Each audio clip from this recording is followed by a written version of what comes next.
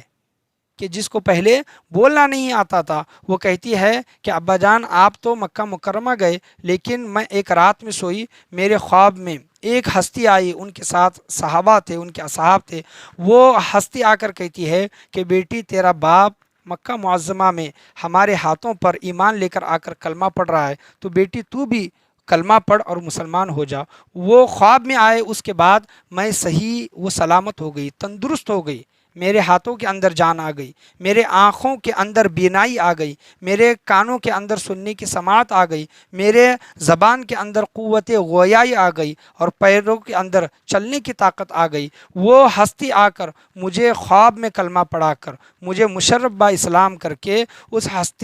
اس ہستی کا مجھے دیدار کا شرف حاصل ہوا۔ ابا جان وہ محمد رسول اللہ صلی اللہ تعالیٰ علیہ وسلم ہے۔ تو اس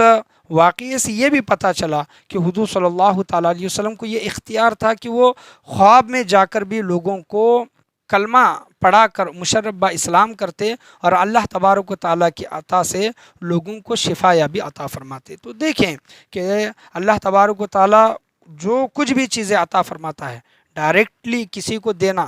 یہ تو اللہ تبارک و تعالیٰ کی اختیار میں، قدرت میں ہے، لیکن اللہ تبارک و تعالیٰ بندوں کے ذریعے کسی کو جو چیزیں عطا فرمانا چاہتا ہے، تو تمام بندوں میں، تمام لوگوں میں اگر دیکھیں تو جناب محمد رسول اللہ صلی اللہ تعالیٰ علیہ وسلم کی ذات سے بڑھ کر کس کی ذات ہوگی؟ اگر اللہ تبارک و تعالیٰ ان کو عطا نہیں فرمائے گا، ان کو اختیار نہیں دے گا، تو اور کس کو دے گا؟ اس روئے زمین پر حضرت آدم علیہ السلام سے لے کر عیسیٰ علیہ السلام تک، قیامت تک، آپ یہ بتائیں، ایک سوال ہے کہ حضور صلی اللہ تعالیٰ علیہ وسلم کی ذات سے بڑھ کر اور کس کی ذات ہو سکتی ہے؟ اور اللہ تبارک و تعالیٰ اگر ان کو عطا نہیں فرمائے گا، جن کی تمام انسانوں میں ذات حضور صلی اللہ تعالیٰ علیہ وسلم کی ہے، اگر ان کو عطا نہیں فرمائے گا تو آپ بتائیں کس کو عطا فرمائے گا؟ تو یہاں پر اللہ تبارک و تعالیٰ نے قرآن مجید فرقان حمید میں یہ ارشاد فرمایا، ما آتاکم الرسول فخذوہ وما نہاکم عنہ فانتہوا، ترجمہ، اور جو تمہیں رسول عطا فرمائیں وہ لو، اور جس سے منع فرمائیں باز رہو۔ یہ سورہ حشر 28ویں پاری کی آیت کا ترجمہ میں نے آپ کے سامنے پڑھا۔ کچھ واقعات رہتے ہیں انشاءاللہ عز و جل، معجزات ہیں وہ، انشاءاللہ وہ معجزات اللہ تبارک و تعالیٰ نے کیا کیا حضور صلی اللہ تعالیٰ علیہ وسلم کو عطا فرمائے تھے، انشاءاللہ عز و جل میں وہ دوسرے معجزات رسول میں ان واقعات کو بیان کرنے کی کوشش کروں گا۔ ایک واقعہ میں آپ کے سامنے یہ بیان کرنا چاہوں کہ حضرت اسماء رضی اللہ عنہا، ان کے شوہر کسی جنگ میں شہید ہو گئے، اور ان کے چھوٹے چھوٹے بچے تھے، اور حضور صلی اللہ تعالیٰ علیہ وسلم نے ان کے بچوں کو اپنی کفالت میں لیا۔ حضرت اسماء رضی اللہ تعالیٰ عنہا کے بچوں کو اپنی کفالت میں لیا۔ شریعت کا قاعدہ قانون یہ ہے کہ جب کسی عورت کا شوہر مر جاتا ہے، شہید ہو جاتا ہے، قتل کیا جاتا ہے، تو اس عورت کو 4 مہینہ 10 دن عدت گزارنا اس عورت پر واجب ہے۔ وہ عورت دوسرا نکاح نہیں کر سکتی۔ اگر دوسرا نکاح کرنا ہے تو 4 مہینے 10 دن گزرنے کے بعد، عدت کے ایام پورے ہونے کے بعد وہ عورت دوسرا نکاح کر سکتی ہے۔ لیکن اس واقعے میں آپ کو یہ چیز بیان کرنا چاہوں کہ حضور صلی اللہ تعالیٰ علیہ وسلم نے حضرت اسماء کو بلایا، اور حضرت اسماء رضی اللہ تعالیٰ عنہ کو ارشاد فرمایا کہ تم 2 یا پھر 3 دن اپنی عدت گزار لینا۔ آپ صلی اللہ علیہ وسلم نے حضرت اسماء رضی اللہ تعالیٰ عنہ سے کہا کہ تم 2 یا پھر 3 دن اپنی عدت پوری کر لینا، اور بچوں کو میرے ذمے، میرے حوالے کر دینا، میری کفالت میں دے دینا، اور تم 4تھے دن جس سے چاہے تم نکاح کر سکتی ہو۔ تو آپ یہ بتائیں، جو سہولت حضور صلی اللہ تعالیٰ علیہ وسلم حضرت اسماء رضی اللہ تعالیٰ عنہ کو دے رہی ہیں، آج کا کوئی مفتی، آج کا کوئی عالم، آج کا کوئی پیر، کوئی شیخ کسی کو یہ اجازت نہیں دے سکتا۔ کوئی جو سہولتیں حضور صلی اللہ تعالیٰ علیہ وسلم نے دیگر دوسرے لوگوں کو عطا فرمائی ہیں وہ کوئی بھی انسان دوسرے انسان کو نہیں دے سکتا، رہتی قیامت تک نہیں دے سکتا۔ یہ صرف حضور صلی اللہ تعالیٰ علیہ وسلم کا اختیار تھا جو اللہ تبارک و تعالیٰ نے ان کو خاص طور پر عطا فرمایا تھا۔ جو چیزیں وہ حضور صلی اللہ علیہ وسلم لوگوں میں تقسیم فرماتے۔ عدت کا قاعدہ قانون یہ ہے کہ 4 مہینہ 10 دن یہ گزارنا واجب ہے۔ اس سے پہلے اگر نکاح کرتی ہے تو وہ گنہگار ہوگی، لیکن حضور صلی اللہ تعالیٰ علیہ وسلم کی عطا دیکھیں، اختیار دیکھیں، اللہ تبارک و تعالیٰ کی طرف سے تصرف دیکھیں کہ حضور صلی اللہ علیہ وسلم حضرت اسماء سے فرما رہی ہیں کہ تم 2-3 دن عدت کے دن پورے کر لینا، پھر چوتھے دن جس سے چاہے نکاح کر لینا۔ یہ اختیار صرف حضور صلی اللہ تعالیٰ علیہ وسلم کا تھا۔ اس کے بعد کسی کو ایسے اختیارات تا قیامت تک ایسے اختیارات کسی کو نہیں ملیں گے جو اختیارات حضور صلی اللہ تعالیٰ علیہ وسلم کو اللہ تبارک و تعالیٰ نے عطا فرمائے تھے۔ میں اللہ کی بارگاہ میں یہی دعا کرنا چاہوں گا، اللہ تبارک و تعالیٰ ہمیں بولنے سننے سے زیادہ اس پر عمل کرنے کی توفیق عطا فرمائے۔ آج کے بیان میں، آج کے درس میں، بولنے میں، سننے میں، سمجھنے میں یا پھر سمجھانے میں کسی بھی قسم کی غلطی، کمی بیشی، کوتاہی، خامی، بھول چوک ہوئی ہو، اللہ تبارک و تعالیٰ اپنے فضل و کرم سے اسے معاف عطا فرمائے۔ بولنے سننے سے زیادہ اس پر عمل کرنے کی توفیق عطا فرمائے اور اپنے عقیدوں کو، اپنے ذہنوں کو صحیح کرنے کی اللہ تبارک و تعالیٰ توفیق و رفیق عطا فرمائے۔ لا الہ الا اللہ محمد رسول اللہ صلی اللہ علیہ وسلم وآخر دعوانا ان الحمد للہ رب العالمین۔